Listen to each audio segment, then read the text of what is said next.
देखिए, अभी मैं तो यहाँ पे कार्यक्रम में हूँ। कलकत्ता में क्या हुआ मुझे पता नहीं है। ये थोड़ा बहुत मार पीट, लड़ाई झगड़ा, संघर्ष वहाँ वो आज से नहीं, पिछले 25-30 सालों से जब लेफ्ट का भी शासन था तो हम लोग देखते थे। तो मैंने देखा था कि वहाँ पर राजनीति जो है उसमें मतलब हिंसक प्रदर्शनों का बड़ा समावेश है। मेरे भाई, हम कोई बंगाल सरकार के या टीएमसी के प्रवक्ता तो हैं नहीं। तेजस्वी यादव जी अगर लॉ एंड ऑर्डर पर बोलें, तेजस्वी यादव विकास पर बोलें तो बड़ा हास्यास्पद लगता है। उन लोगों को अपना विषय चुन लेना चाहिए।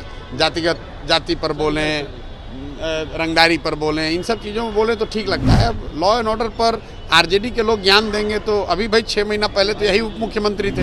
आज फिर अगर नीतीश कुमार पलटी मारकर उनके साथ सरकार बना लें तो फिर उनको बिहार में सब अच्छा दिखने लगेगा। नमस्कार, मैं प्रेरणा, आप देख रहे हैं स्वतः समाचार। इन दिनों प्रशांत किशोर एक मुद्दा बने हुए हैं। जिस तरीके से वो बिहार में इन दिनों पदयात्रा कर रहे हैं, बिहार के तमाम उन बिंदुओं को उठा रहे हैं जिससे बिहार वंचित है।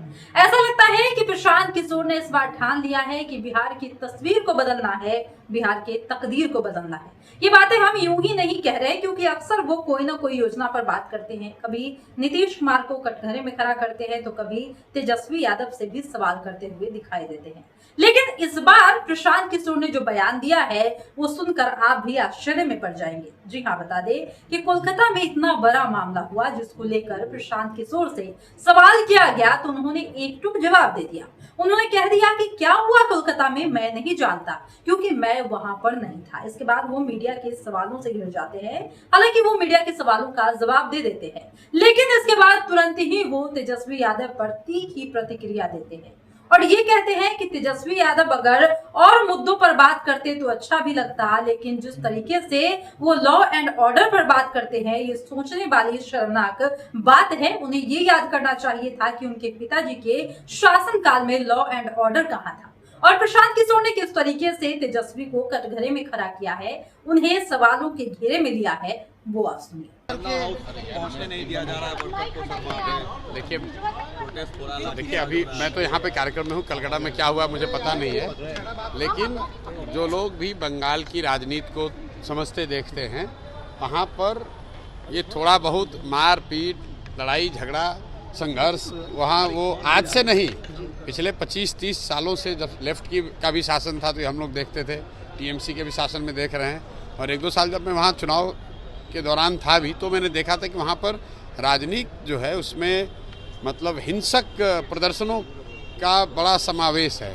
क्यों है ये राजनीतिक सामाजिक जो ज्ञानी लोग हैं उनके अध्ययन का विषय है। सर सीबीआई को चला गया, फिर इतना क्यों? मेरे भाई, हम कोई बंगाल सरकार के या टीएमसी के प्रवक्ता तो हैं नहीं। जो घटना हुई है उससे पूरा समाज इंक्लूडिंग इन बंगाल सब लोग उद्वेलित है। मुझे लग रहा है कि वो जब तक वहाँ पर आरोपियों को चिन्हित करके केस पे कुछ एक क्लोजर नहीं होगा तब तक ये आपको समाज के स्तर पर थोड़ा बहुत ये दिखने को मिलेगा। तेजस्वी यादव रोज बुलेटिन निकाल रहे हैं, क्राइम बुलेटिन। बिहार में कितने मर्डर है? भाई देखिए, ऐसा है, मैंने कल भी कहा 2 दिन पहले, तेजस्वी यादव जी अगर लॉ एंड ऑर्डर पर बोलें, तेजस्वी यादव विकास पर बोलें तो बड़ा हास्यास्पद लगता है। उन लोगों को अपना विषय चुन लेना चाहिए। जाति पर बोलें, रंगदारी पर बोलें, इन सब चीज़ों में बोले तो ठीक लगता है। अब लॉ एंड ऑर्डर पर आरजेडी के लोग ज्ञान देंगे तो अभी भाई 6 महीना पहले तो यही उप मुख्यमंत्री थे। तब तो उनको लॉ एंड ऑर्डर खराब यहाँ नहीं दिख रहा था, तब शराब माफिया नहीं दिख रहा था।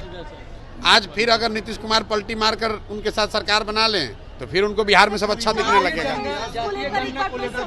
अरे भाई, 1 लाख बार कह चुके हैं जातिगत जनगणना के पक्ष में है, लेकिन जातिगत जनगणना समाज के सभी समस्याओं का समाधान, कोई पेनेसिया, कोई ऐसा रामबाण नहीं है कि जातिगत जनगणना कर दीजिएगा और सब कुछ अच्छा हो जाएगा। जातिगत जनगणना से आपको समाज के वर्गों के विषय में जानकारी मिल सकती है, उससे उसका समाधान हो जाए, ये जरूरी नहीं है। कविता को बेल मिला, क्या कहेंगे आप? किसको? कविता को भाई अब देखिए किसको, अरे भाई देश है, चल रहा है तो कहीं प्रदर्शन होगा, कहीं बेल मिलेगा, कोई पकड़ा जाएगा, कहीं सरकार कुछ कार्यक्रम की शुरुआत करेगी। हर पर मैं क्या टिप्पणी करूँ? सुप्रीम कोर्ट ने बहुत स्ट्रॉन्ग ऑब्जर्वेशन किया है। सुप्रीम कोर्ट ने कहा, दिल्ली हाईकोर्ट के ऑर्डर का बहुत स्ट्रॉन्ग ऑब्जर्वेशन किया है। कहा है कि आपने कैसे कह दिया कि कोई पढ़ी लिखी लड़की को बेल नहीं मिलना चाहिए। देखिए, कोर्ट ने क्या ऑब्जर्वेशन दिया, हम ना उन मामलों के विशेषज्ञ हैं, ना मेरा वो स्वभाव है कि जिन विषयों की समझ ना हो उस पर टीका टिप्पणी करें। कोर्ट का निर्णय है सबको सर्वमान्य होना चाहिए। कोर्ट का निर्णय था कि उनको बेल नहीं मिल रहा था, अब कोर्ट का निर्णय है कि बेल दे दिया जाए, तो आपको मानना चाहिए।